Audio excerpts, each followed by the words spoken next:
سردانا سروک ترامپ و خانما یکم با اسرائیل قناقا گلکا گرینگ بو. وان هر وسا سردانا واتیکان کر و دگل پاپا فرانسیس کن بون. سفر ترامپ و وان ولاتان وکو بهن ودانک بو. جنا کوکین سیاسی لسر لیکولین روسیا یا کو ترامپ دبیجه نروانه.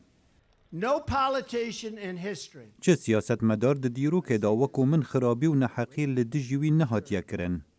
زحمتين سياسيين ترامب لسر روسيا فهليين سروكن برين أمريكا تين بيرامة People have got to know whether or not their president's a crook. وكو فهليا واترغيت ياكو دبن ريفابريا ريتشارد نيكسون دابو كو هندك كز درباسي بنگها بارتيا ديمقراطان بو كو كوشكا سبي أفيك وشارد.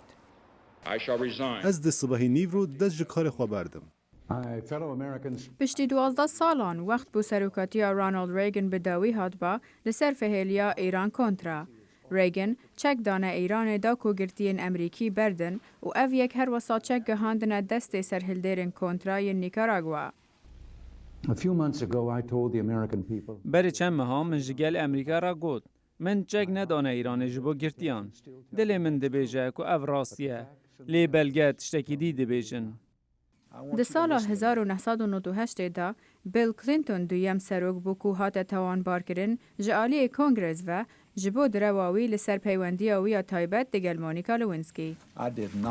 من چه پیوندیین سکسی نبون دگل ویژنه خانم لوینسکی.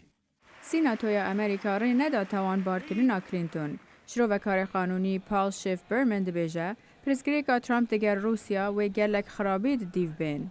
Acts that are کریارن وی رنگی گلک مزنن و کارگریه لپروسس دموکراتیک دکن که رنگه جی واترگیت مزنتر بین.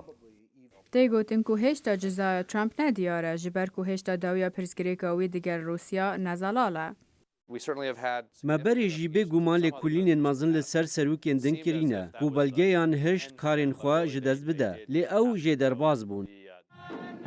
دوی دمیدا ترامپ به پیوندین دیپلماسی مجیله تاویکو لمال گلک ناکوکین سیاسی لبنداوینه.